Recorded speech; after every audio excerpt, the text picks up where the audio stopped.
প্রতি দর্শক আসসালামু আলাইকুম। আমন্ত্রণ জানাচ্ছি এসকেএফ নিবেদিত সলভ বিয়ন্ড প্রেজেন্ট ব্যথামুক্ত সুস্থ জীবন অনুষ্ঠানে। আজকের আলোচনার বিষয় হাঁটু ব্যথার কারণ ও প্রতিকার। Scientific partner Osteocal beta and solve beyond. প্রতিবারের মতোই আমাদের আজকের আয়োজনে রয়েছে একটি গুরুত্বপূর্ণ বিষয় নিয়ে, যা হচ্ছে হাঁটু ব্যথার কারণ ও প্রতিকার। আপনারা ইতিমধ্যেই জেনেছেন হাঁটু ব্যথা হয় না এমন মানুষজন খুঁজে পাওয়া খুবই মুশকিল। একটু বয়স্ক বা একটু ইয়াং বয়সেও হাঁটু ব্যথা সচরাচরই হয়ে যাচ্ছে। এই গুরুত্বপূর্ণ বিষয়টি নিয়ে আলোচনা করার জন্য আমাদের সাথে আজকে বিশেষ অতিথি হিসেবে উপস্থিত আছেন ডাক্তার অনাদেই রঞ্জন মন্ডল, সহযোগী অধ্যাপক, orthopaedic surgery, Bangabandhu Sheikh Mujib medical college, Faridpur. Sir আসসালামু আলাইকুম। স্যার স্বাগত জানাচ্ছি স্যার আপনাকে আমাদের আজকের আয়োজনে। অনেক স্যার কেমন আছেন আপনি? জি, ভগবান ভালো রেখেছে, আর আপনাদের আশীর্বাদে ভালোই আছি। স্যার ইতিমধ্যে আপনি জেনে গিয়েছেন আমাদের আজকের আলোচনার বিষয় হচ্ছে হাঁটু ব্যথার কারণ ও প্রতিকার। আজকে আমরা হাঁটু ব্যথার কারণ সম্পর্কে জানবো, হাঁটু ব্যথা কেন হয় জানবো এবং এর প্রতিকারের বিষয়গুলো নিয়ে আলোচনা করবো। স্যার প্রথমে আমি আপনার কাছে জানতে চাই হাঁটু ব্যথার কারণগুলো সম্পর্কে। স্যার জি, আমি এ সম্পর্কে বুঝায় বলার চেষ্টা করব। তো প্রিয় দর্শক শ্রোতা, আসসালামু আলাইকুম, শুভরাত্রি। তো আজকে আমি এমন একটা টপিকস নিয়ে আপনাদের সামনে কথা বলবো যেটা দৈনন্দিন জীবনের সঙ্গী বলা চলে। ইতিমধ্যে ডাক্তার পাপিয়া আপনাদেরকে বলছেন যে এমন কোনো মানুষ নেই যে জীবদ্দশায় হাঁটু ব্যথাতে দুই একবার কষ্ট পায় নাই বা পাচ্ছে না। সুতরাং আমি এই সহজ বিষয়টা সহজ ভাষায় চেষ্টা করব আপনাদেরকে বুঝিয়ে বলার, এবং এটা মনোযোগ সহকারে শুনতে শুনতে আপনাদের মনে অনেক প্রশ্নের উদয় হবে। আপনারা সে প্রশ্নগুলো নোট করে রাখবেন। আমি চেষ্টা করব আপনাদেরকে যথাযথভাবে সেগুলো বুঝিয়ে বলার। তো সুপ্রিয় দর্শক শ্রোতা, আপনারা সবাই অনুমতি দিলে আমি শুরু করতে পারি আজকের টপিক। আমরা কারণগুলো জানতে চাই স্যার। কারণ বলার আগে আমি এখানে যে শব্দগুলো আছে, যেমন হাঁটু ব্যথা, কারণ ও করণীয়, চারটে শব্দ আছে। তো আসেন আমরা একটু হাঁটু ব্যথা, তারপরে তো কারণ এসেই যাবে, আর কারণের পরে তো করণীয় বলতেই হবে। তো আমি সেভাবে শুরু করি। আমি চেষ্টা করব বাংলায় আপনাদেরকে বোঝায় বলার। আপনারা সবাই জানেন যে আমাদের মানব দেহের যে মূল ভৌতিক অবকাঠামো বা ফ্রেমওয়ার্ক, এটা 206খানা হাড় অস্থিসন্ধি বা জয়েন্টের মাধ্যমে পরস্পর সংযুক্ত হয়ে গঠিত, যাকে বলা হয় কঙ্কাল বা স্কেলেটন। এই অস্থিতে সংযুক্ত থাকে আমাদের পেশিসমূহ। পেশিসমূহ সাধারণত এই অস্থি সন্ধিগুলোকে অতিক্রম করে বা ক্রস করে, এবং ক্রস করে এদের সংকোচন প্রসারণের মাধ্যমে সন্ধিতে নড়াচড়া বা বিভিন্ন রকম মুভমেন্ট হয়। আর সেই মুভমেন্টের মাধ্যমেই আমাদের বিভিন্ন শারীরিক দৈনন্দিন কাজকর্ম, উঠা বসা, চলাফেরা ইত্যাদি সম্পন্ন হয়। হাঁটু বা নি জয়েন্ট নিম্নাঙ্গের মাঝামাঝি অবস্থিত, সর্বাধিক ব্যবহার্য ও প্রতিনিয়ত ঘাত প্রতিঘাতের সহিত সংশ্লিষ্ট জয়েন্ট। তাই নানান কারণে হাঁটু ব্যথা ও হাঁটুর অকার্যকারিতা মানুষকে স্থবির করে দেয়। ব্যথা কি? এখন ব্যথা কি এবং কেন?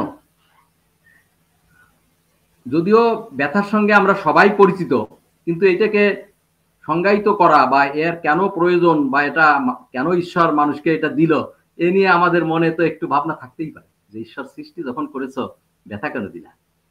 তো ব্যথা মানুষের একরকম প্রতিরোধমূলক অনুভূতি, যার মাধ্যমে আমাদের মস্তিষ্ক ব্যথাযুক্ত অঙ্গকে রক্ষণাবেক্ষণের জন্য সচেতন ও সচেষ্ট করে তোলে। ব্যথা না থাকলে উক্ত অঙ্গ ক্ষতি ও ধ্বংস হয়ে যেতে পারত। তাহলে কারণ অনুসন্ধান না করে ব্যথা কমিয়ে কার্য চালিয়ে যাওয়া মানে স্বেচ্ছাচারিতার মাধ্যমে নিজের অসামান্য ক্ষতি করা। যেমন উদাহরণস্বরূপ বলা যায় যে একজন ফুটবল প্লেয়ার মাঠে খেলতেছিল, খেলতে খেলতে সে হাঁটুতে আঘাত পেল। এবার আমরা যদি তাকে হাঁটুর ব্যথাটা কোনো ব্যথানাশক ইনজেকশন এবং লোকাল কোনো স্প্রে দিয়ে কমিয়ে দিয়ে তাকে পরবর্তী অংশটুকু খেলাতে বাধ্য করি, তাহলে কি হবে? ব্যথা কমে গেল, সে খেলতে পারবে। আগে যে ইনকমপ্লিট বা অসম্পূর্ণ ইনজুরিটা ছিল, সেই ইনজুরিটা এবার পরিপূর্ণ হলো, তার সারা জীবনের খেলাটা বন্ধ হয়ে গেল। তাহলে ব্যথা আমাদেরকে, মস্তিষ্ককে বলে দেয় যে আপনি ফার্দার এটা ব্যথা কমিয়ে পরবর্তী অ্যাক্টিভিটি থেকে একটু বিরত থাকেন এবং ব্যথার কারণ অনুসন্ধান করে সেই মতন ব্যবস্থা নেন, যাতে পরবর্তীতে আপনি আবার পূর্বের পেশা বা পূর্বের কাজে ফিরে যেতে পারেন। এখন তাহলে জানা যাক ব্যথার কারণগুলো কি কি, যেটা ডাক্তার পাপিয়া প্রথমেই জানতে চাইছে। তো আমরা এবার ব্যথার কারণগুলো আমরা বলি। সেই ব্যথা আমরা মূলত, যেহেতু আমরা হাঁটু ব্যথা নিয়ে কথা বলবো, তাহলে আমরা হাঁটু ব্যথার কারণগুলোই বলার চেষ্টা করব। হাঁটু ব্যথা জন্মের পরদিন থেকেই শুরু করে সারা জীবন, অল্প স্বল্প থেকে শুরু করে বড় রকমের আঘাত থেকে হাঁটুর ব্যথা হতে পারে। তাহলে আঘাত একটা ব্যথার কারণ। এই আঘাতটা অল্প মাত্রায়ও হতে পারে, আবার অনেক বেশি হয়ে গিরা ছুটে যাওয়া বা সরে যাওয়ার মতন দুর্ঘটনাও ঘটতে পারে। এছাড়া ভিতরে লিগামেন্ট ইনজুরি, মেনিসকাস ইনজুরি, হাঁটুর ভিতরে এবং তার চারিদিকে অনেক স্ট্রাকচার আছে, যে কোনোটা ইনজুরি হয়ে ব্যথা উৎপন্ন হতে পারে। আর আমাদের উপমহাদেশে বিশেষ করে সংক্রামক ব্যাধি বা ইনফেকশন আমাদের সবসময় পিছু নিয়েই থাকে। শরীরে কোথাও ইনফেকশন হলে, যেমন একটা ফোড়া, কোথাও পাকলে ব্যথা হয়, তো এই ধরনের ইনফেকশন কিন্তু হাঁটুর ভিতরেও হতে পারে, যাকে আমরা ইংরেজিতে বলি সেপটিক আর্থারাইটিস। এটা সাধারণত পায়োজেনিক ব্যাকটেরিয়া দিয়ে হয়ে থাকে। আপনারা অনেকেই এখন ব্যাকটেরিয়ার নাম জানেন, যেমন স্টাফাইলোকক্কাস, স্ট্রেপ্টোকক্কাস, এসকেরিশিয়া কলাই, সো মেনি। তো যাক, ব্যাকটেরিয়ার নাম আপনাদের জানা দরকার নেই। ব্যাকটেরিয়া দিয়ে সংক্রমণের মাধ্যমে হাঁটু ব্যথা হতে পারে এবং সেই ব্যথাগুলো সাধারণত হঠাৎ করেই শুরু হয় এবং মারাত্মক হতে পারে। তবে এই সমস্ত ইনফেকশন ছাড়াও টিউবারকুলোসিসের মতন রোগও কিন্তু হাঁটুর ভিতরে হতে পারে। তো টিউবারকুলোসিস মানে যক্ষা, আপনারা সবাই জানেন। এছাড়াও ফাঙ্গাস বা অন্য কোনো কারণেও ইনফেকশন হয়ে হাঁটুর ব্যথা হতে পারে। তাহলে ইনফেকশন গেল একটা কারণ। এছাড়াও আমাদের যে প্রতিদিন নানা রকম ইমিউনোলজিক্যাল ইনসাল্টের সম্মুখীন হতে হয়, যেমন এই যে কোভিড, করোনা, এটাও কিন্তু আমাদের ইমিউনিটির সাথে সংশ্লিষ্ট।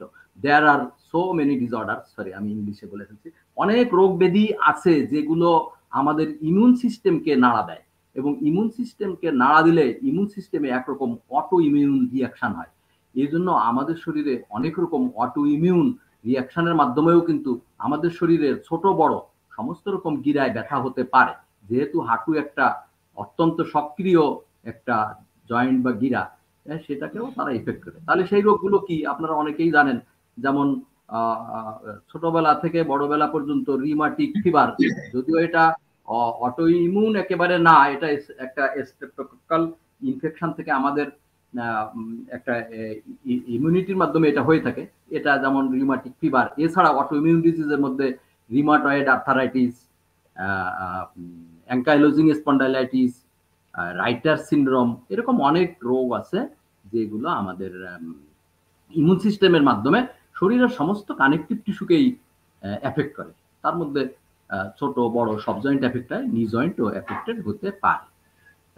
এছাড়া জয়েন্টে টিউমার হতে পারে, ক্যান্সার এমন কোনো জায়গা নাই যেখানে ক্যান্সার হয় না। ক্যান্সার হলেও জয়েন্টের ভিতরে ব্যথা হতে পারে। তাছাড়া অনেক রকম ডিজিজ আছে যেগুলো আপনাদের জানার কথা না, যেমন অস্টিওনেক্রোসিস, গাউট, সোরিয়েটিক আর্থারাইটিস, হ্যাঁ, দেয়ার আর সো মেনি আর্থারাইটিস, হেমোফিলিক আর্থারাইটিস, হ্যাঁ, এরা হাঁটুর ব্যথা করতে পারে। স্যার এই আমরা রোগগুলো কাদের বেশি হয় স্যার, মানে ইয়াং এজে বা হচ্ছে যারা ওল্ডার এজে আছে তাদের বেশি হয়? এগুলো এগুলো এই যে কারণগুলো এতক্ষণ বললাম, এগুলো বাচ্চা বয়স থেকে আরম্ভ করে যে কোনো বয়সেই মানুষের হতে পারে। এখন আমরা প্রতিনিয়ত যে হাঁটু ব্যথা নিয়ে মানুষ ডাক্তারের কাছে আসে এবং মানুষ আগ্রহ করে সেটা শুনতে চায়, যে রোগটা প্রত্যেকের ফ্যামিলিতে কারো বাবার আছে, কারো দাদার আছে, কারো নানার আছে, আমরা সেই কারণটা নিয়ে এখন বলি। সে কারণটা হলো আমরা বলি অস্টিও আর্থারাইটিস। অস্টিও আর্থারাইটিস একটা অত্যন্ত কমন একটা ডিসঅর্ডার। সার্বিকভাবে যদি বিবেচনা করা যায় তাহলে 40 বছর বয়স থেকে সবার হাঁটুতেই কম বেশি অস্টিও আর্থারাইটিস শুরু হয় এবং পরবর্তী জীবদ্দশায় বিভিন্ন মাত্রার অস্টিও আর্থারাইটিসে সবারই বিভিন্ন মাত্রার হাঁটু ব্যথা থেকে শুরু করে স্থবির হয়ে পড়ার মতন অবস্থা হয়ে থাকে। আর যদি কেউ একবার স্থবির হয়ে বিছানায় পড়ে যায় বা অবসন্ন হয়ে পড়ে, এই সুযোগে কিন্তু বার্ধক্যজনিত অন্যান্য রোগ বা কোমরবিডিটি যারা আছে তাদের কিন্তু আধিক্য ঘটে। যেমন ডায়াবেটিস বলেন, এটা হার্টের রোগ বলেন, বা অন্য অন্য কোনো অস্টিওপরোসিস বলেন, নানাবিধ রোগ তখন তাকে আসে জেঁকে বসে। তার মানে একবার যদি স্রোত হারায় যদি পড়ে যাওয়া যায় তাহলে সব রোগ ব্যাধি এসে তার সমস্ত শরীরে জড় হয়। তাহলে আমাদের এই যে অস্টিও আর্থারাইটিস যেটা আমাদেরকে এক পর্যায়ে ভোগাতে ভোগাতে বিছান ধরা করে ফেলে, আমরা সেই রোগটা নিয়ে একটু আলোচনা করি। তাহলে আমাদের এই অস্টিও আর্থারাইটিস এটা প্রধানত দুই প্রকার। একটাকে বলি আমরা প্রাইমারি অস্টিও আর্থারাইটিস, যেটা বিশেষ কোনো কারণ নেই, তবে 40 বছরের বয়সের পর থেকে এটা কার্টিলেজের ভিতরে একরকম ডিসইন্টিগ্রেশন এটা শুরু হয়। অনেকে ডিজেনারেশন বলে, অ্যাকচুয়ালি এটা ডিজেনারেশন না, এটা ডিসইন্টিগ্রেশনের মাধ্যমে কার্টিলেজ তার যে শক্তি, তার যে রেজিলেন্সি, তার যে ক্ষমতা সেটা হারিয়ে ফেলে। হারিয়ে ফেলার পরে কার্টিলেজের ভিতরে চির ধরে, আর সেই চিরের ভিতর দিয়ে কিছু পানি ঢুকে কার্টিলেজটাকে ফুলাইয়ে দেয়, আর এই ফুলে যাওয়া কার্টিলেজ আস্তে আস্তে আরো নষ্ট হতে থাকে। নষ্ট হতে হতে এক পর্যায়ে অস্টিও আর্থারাইটিস, তার চারিদিকে অস্টিওফাইট ফরমেশন, তার নিচের হাড়ে কিছু সিস্টিক চেঞ্জ, কিছু স্ক্লেরোটিক চেঞ্জ, যা দিন যায় বাড়ে, দিন যায় বাড়ে, যাকে আমরা বলি একটা ভিসিয়াস সার্কেল তৈরি হয়। তৈরি হতে হতে আমাদের জয়েন্ট এক পর্যায়ে এমন একটা ড্যামেজ পর্যায়ে পৌঁছায় যে আমরা অচল হয়ে পড়ি। এটাকে বলি আমরা প্রাইমারি অস্টিও আর্থারাইটিস। তাহলে সেকেন্ডারি অস্টিও আর্থারাইটিসটা কি? সেকেন্ডারি অস্টিও আর্থারাইটিস হলো যে পূর্বে কারো হাঁটুতে বা ওই হাঁটুর উপরে নিচের হাড়ে কোনো রকম কোনো আঘাতে কিছু একটা হয়েছিল, একটা হাড় ভাঙছিল, বা জয়েন্টের ভিতরে কিছু একটা লিগামেন্ট ইনজুরি হয়েছিল, অথবা সেই জয়েন্টে কোনো ইনফেকশন হয়েছিল, অথবা আগের থেকে তার জয়েন্টে গাউট বা রিমাটয়েড আর্থারাইটিস বা সোরিয়েটিক আর্থারাইটিস, অন্য কোনো বা হেমোফিলিক আর্থারাইটিস, অন্য কোনো অসুখে সে ছোটবেলা থেকেই আক্রান্ত হয়ে আছে, তাহলে এ মতো অবস্থায় সেই জয়েন্টে আর্থারাইটিস হতে পারে। সেটা সাধারণত আর্লি এজে হয় এবং সেটা সাধারণত মারাত্মক আকারে হয়। তাহলে প্রাইমারি বা সেকেন্ডারি অস্টিওআর্থারাইটিস যেভাবেই হোক না কেন, তার যে প্রেজেন্টেশন বা তার যে সিমটম, তা নিয়ে রুগীরা যা আমাদের কাছে আসে তা কিন্তু মোর অর লেস সেম। তাহলে আমরা আসেন জানি যে সেই সিমটম সাইন বা কি দিয়ে কি ভাবে আমরা সেই রোগটাকে বুঝতে পারি। আমি যদি বুঝায় বলি, আমার ধারণা যে আপনারা যারা সাধারণ মানুষ, ডাক্তার না, তারাও কিন্তু আপনারা এই রোগটা ধরে ফেলতে পারবেন। তাহলে সেই জিনিসটা কি হতে পারে? প্রথমেই বয়সটা দেখতে হবে। যদি 40-এর বয়সের পরে হাঁটু ব্যথা, হাঁটু ফোলা, প্রথমে একটা জয়েন্ট, তারপরে দুইটা জয়েন্ট, এরকম ভাবে ব্যথা ব্যথা দিন যায়, ব্যথা বাড়ে, এরকম যদি হয় তাহলে ধরে নিতে হবে এটা প্রাইমারি অস্টিও আর্থারাইটিস হতে পারে। আর যারা প্লেয়ার ছিল, যারা কোনো না কোনো কারণে প্রিভিয়াস একটা রোগে ভুগছে, তাদের যদি অল্প বয়সেও হাঁটু ব্যথা শুরু হয় এবং সেটা যদি একটা দিকের হয়, একটা হতে পারে, কখনো কখনো দুইটা হতে পারে, সাধারণত এগুলো একটাতে হয়, এটাকে বলছি আমরা সেকেন্ডারি অস্টিওআর্থ্রাইটিস। তো যাই হোক, পেশেন্ট আমাদের কাছে কি নিয়ে আসবে? পেশেন্ট সাধারণত হাঁটু ব্যথা, হাঁটু ফুলে যাওয়া, আর সেই সাথে সাথে যদি আরো যদি একটু লেট এজে আসে, আরো একটু দেরি করে আসে, তাহলে দেখা গেল হাঁটুটা বাইরের দিকে বেঁকে গেছে, যারকে আমরা মেডিকেলের ভাষায় বলি নি ভ্যারাস। এরকম ডিফর্মিটিও নিয়ে আসতে পারে। তো এইগুলো নিয়ে সাধারণত আমাদের কাছে যখন রুগী আসে তখন তাদের গতিটাও থাকে ধীর গতি, এবং তারা যে হাঁটতেছে, হাঁটার সময় তারা একটু খোঁড়ায় খোঁড়ায় হাঁটছে, যাতে প্রমাণিত হয় যে তার হাঁটুতে বা তার লোয়ার লিম্বে কোথাও না কোথাও ব্যথা আছে। তো এরকম একটা সিমটম নিয়ে যখন আমাদের কাছে রুগীরা আমাদের চেম্বারে ঢুকতে ঢুকতেই আমরা অনেকটা বুঝে ফেলতে পারি যে তার এক হাঁটু নাকি দুই হাঁটু, তার বয়স কত, হাঁটুতে ব্যথা, এটা দেখেই আমরা একটা ধ্যান ধারণা করে ফেলতে পারি যে তাদের অস্টিওআর্থ্রাইটিস থাকতে পারে। তাহলে আমার এই ধ্যান ধারণা সঠিক প্রমাণ করার জন্য আমাকে কি করা উচিত? আমার হাঁটুটা একটু এক্সামিনেশন করে দেখা উচিত। আমরা রুগীটাকে একটা কর্ডে শোয়ার পরে এবার আমরা কি কি দেখি, যে হাঁটুটা, দুইটা হাঁটু পাশাপাশি রেখে আমরা কম্পেয়ার করি, আমরা দেখি যে হাঁটুটা ফুলছে কেমন, হাঁটুটা বাইরের দিকে বেঁকে গেছে কিনা, হাঁটুটা এরপরে আমরা একটু হাত দিয়ে দেখি যে এখানে কোনো তাপমাত্রার বৃদ্ধি ঘটছে কিনা। এরপরে হাঁটুর ভিতরে কোনো, সাধারণ মানুষ বলছে পানি জমে গেছে, অ্যাকচুয়ালি পানি না, এটা একটা ফ্লুইড, এটা মেডিকেলের ভাষায় বলা হয় ইফিউশন। তো এইটাতে যদি এটা থাকে, পানি জমছে কিনা, আমরা অর্থোপেডিক সার্জনরা, শুধু আপনারাও একটু হাত দিলে প্যাটেলার ট্যাপ বা ফ্লাকচুয়েশন এগুলো দেখে হাঁটুর ভিতরে পানি জমছে, আমাদের কাছে রুগীরাই বলে ফেলে যে দেখেন ডাক্তার সাহেব, আমাদের হাঁটুতে পানি জমেছে। তো এটা দেখে কিন্তু আমরা অনেকটা বুঝে ফেলি যে অস্টিওআর্থ্রাইটিসের এগুলো লক্ষণ। তাহলে এগুলো লক্ষণের পরে তারপর জয়েন্ট লাইন যদি একটু বেশি প্রেসার দিই, জয়েন্ট লাইনে একটা টেন্ডারনেস বা ব্যথা অনুভূত হয়। হ্যাঁ, তো এগুলো থেকে আমরা মোটামুটি নিশ্চিত হয়ে যাই যে পেশেন্টের অস্টিওআর্থ্রাইটিস আছে। সেই সাথে আমরা শুনে নিই যে তার প্রিভিয়াস কোনো ডিজিজ ছিল কিনা, যে ডিজিজে অস্টিওআর্থ্রাইটিস হতে পারে বা অস্টিওআর্থ্রাইটিসের মতন অন্য কোনো রোগ হতে পারে। তো এগুলো শুনে একজন অর্থোপেডিক সার্জনের জন্য বিনা পরীক্ষায় এটা আমার মনে হয় 99% নিশ্চিত হওয়া সম্ভব যে কেউ অস্টিওআর্থ্রাইটিসে ভুগতেছে কিনা। আপনি যতই আমরা ধারণা করি, একটু পরীক্ষা করে জিনিসটা নিশ্চিত আমাদের হতেই হয়।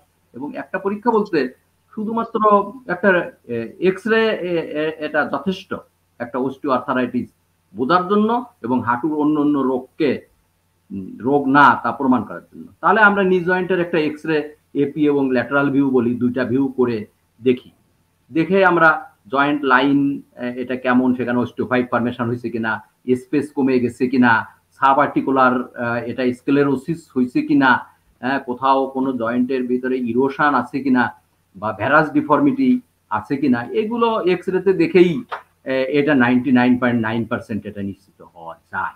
তবে যদি এটা সেকেন্ডারি অস্টিওআর্থ্রাইটিস হয়, তাহলে আমাকে অন্য অন্য কারণ সঠিকভাবে বোঝার জন্য, ধরার জন্য রক্তের অনেক রকম প্যাথোলজিক্যাল এবং বায়োকেমিক্যাল পরীক্ষা করে নিতে হয়, যদি আমাকে সন্দেহ হয় যে এটা সেকেন্ডারি অস্টিওআর্থ্রাইটিস হতে পারে। তো যাই হোক, আমরা এভাবে পরীক্ষা নিরীক্ষার মাধ্যমে আমরা নিশ্চিত হলাম যে patient is suffering from osteoarthritis. তবে অস্টিওআর্থ্রাইটিস এটি নিয়েই আমাদের কাছে অর্থোপেডিক সার্জনদের কাছে রোগীরা আসে, এবং আমরা যে আউটডোরে বা চেম্বার প্র্যাকটিসে যে রুগী দেখি, আমার একটা পরিসংখ্যান যে 50 ভাগেরও বেশি রুগী হাঁটু ব্যথা নিয়ে এসে থাকে। তাহলে এই কমন যে প্রবলেম, এটা সলিউশন কি, এটা সমাধান কি? আমরা মনে হয় আমরা তো জানি প্রতিটা রোগের ক্ষেত্রে কিন্তু প্রিভেনশন ইজ বেটার দেন কিউর। এখন হাঁটু ব্যথার ক্ষেত্রে স্যার আমাদের প্রতিকারটা কি? আচ্ছা, এখন আমরা তাহলে আমরা এটা নিয়েই কিছু কথা বলি।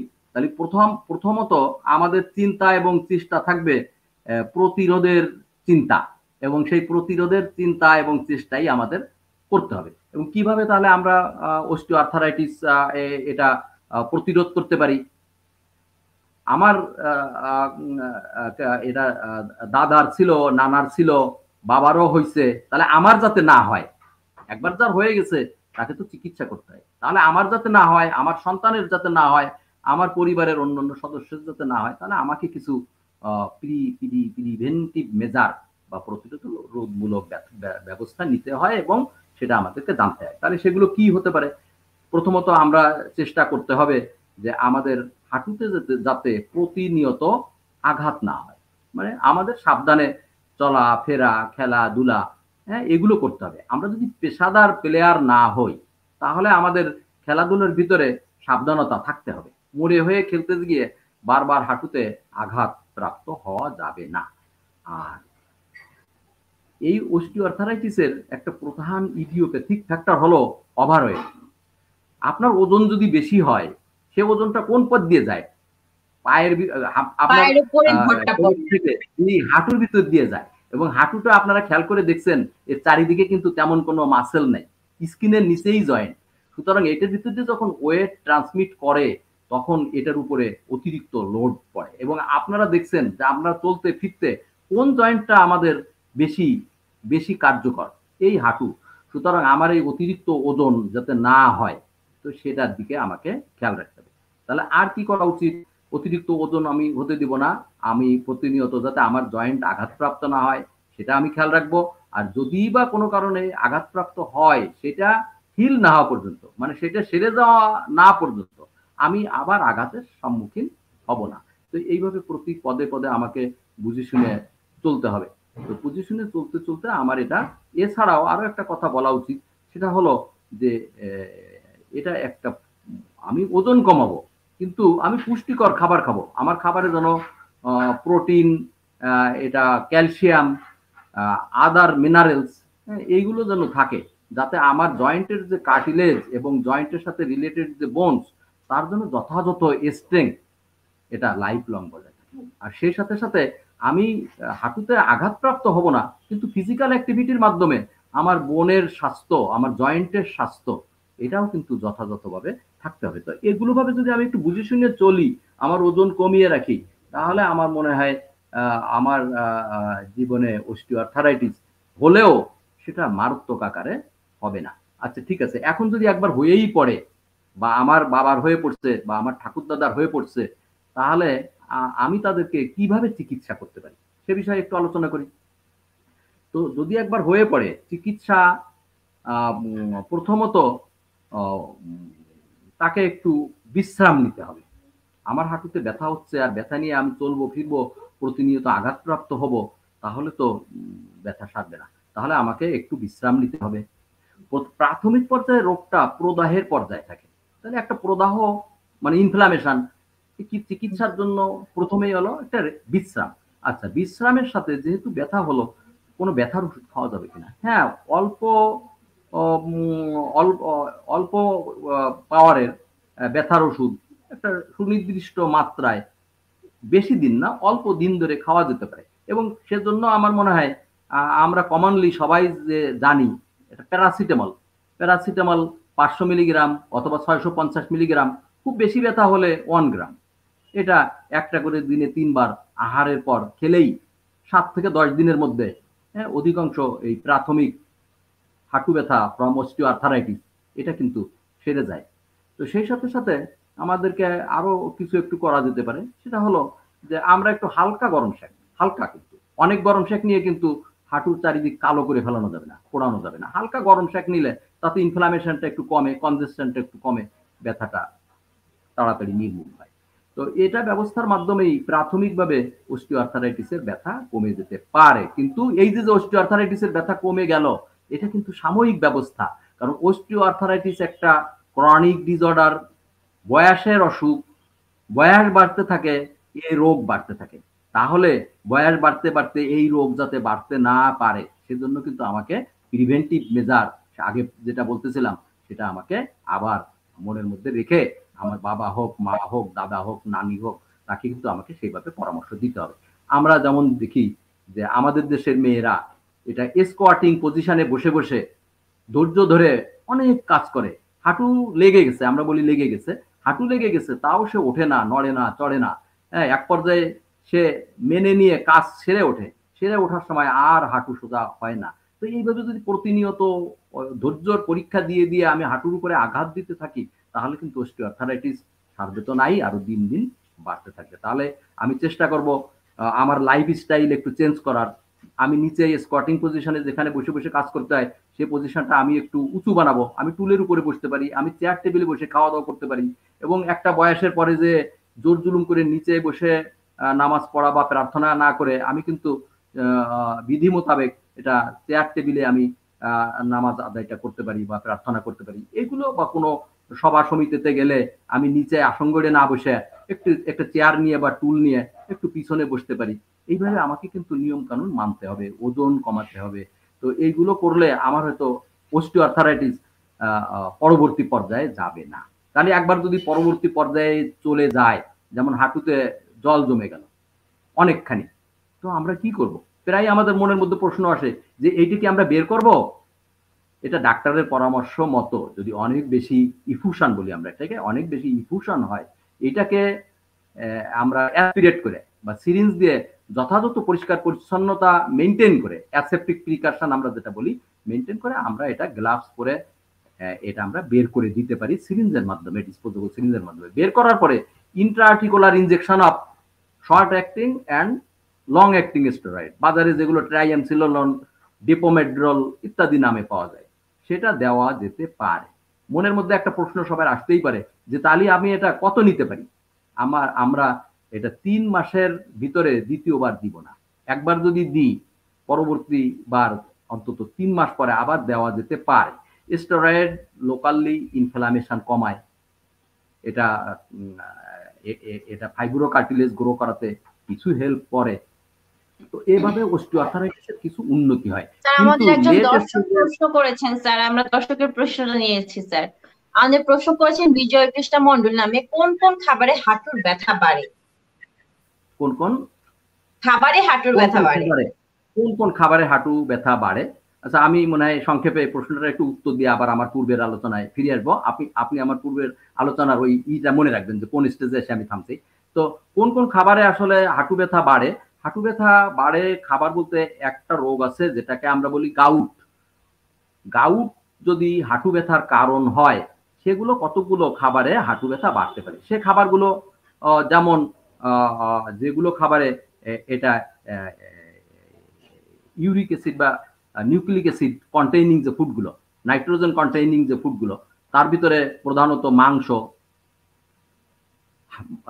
মাছের ডিম, শাকসবজির মধ্যে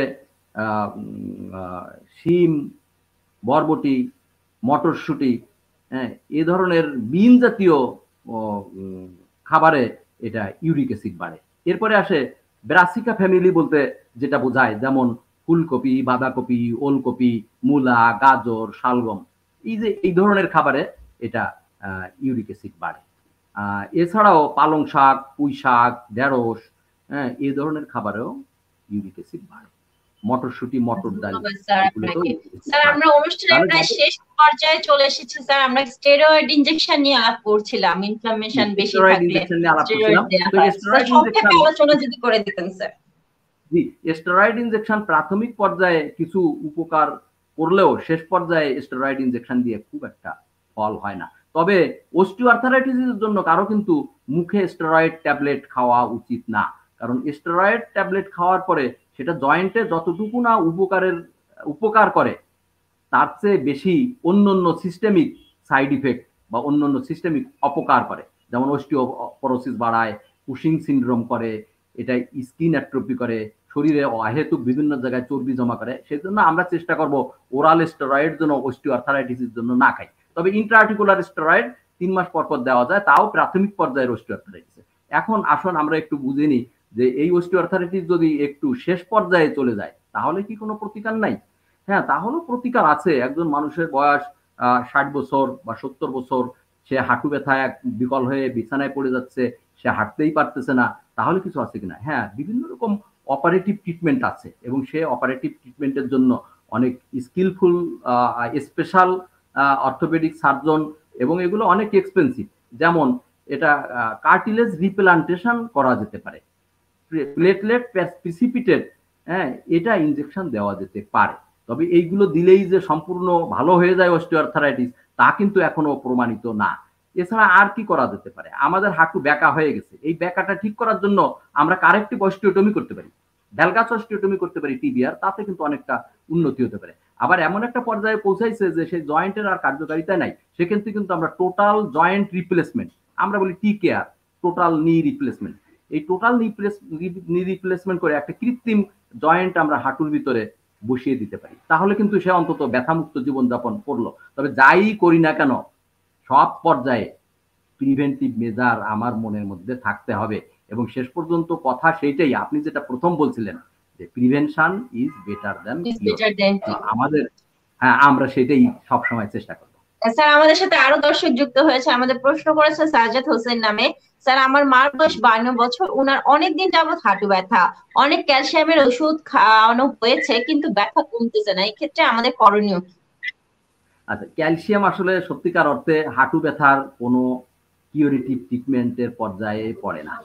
52 বছর বয়সে আমাদের শরীরের ক্যালসিয়ামের ঘাটতি পূরণের জন্য আমরা ক্যালসিয়াম ট্যাবলেট খেতে পারি, হ্যাঁ, কিন্তু এটাতে হাঁটু ব্যথা সেরে যাবে বা অস্টিওআর্থারাইটিস সেরে যাবে তা না। এটা অস্টিওপরোসিসের উপকার করবে, ক্যালসিয়াম ডেফিসিয়েন্সি কমাবে, আমার অস্টিওআর্থারাইটিসের কিছু হেল্পিং হবে, কিন্তু সেরে যাবে না। তাহলে এনার ক্ষেত্রে কি করা উচিত? আমি একটা জিনিস বলা হয় নাই, সেটা হলো physiotherapy has a good role in treating the osteoarthritis. সে ফিজিওথেরাপিটা কি সবসময় যে ফিজিওথেরাপিস্টের কাছে যাইয়া ultrasound therapy, short wave therapy নিতে হবে মাসের পর মাস, নট দ্যাট।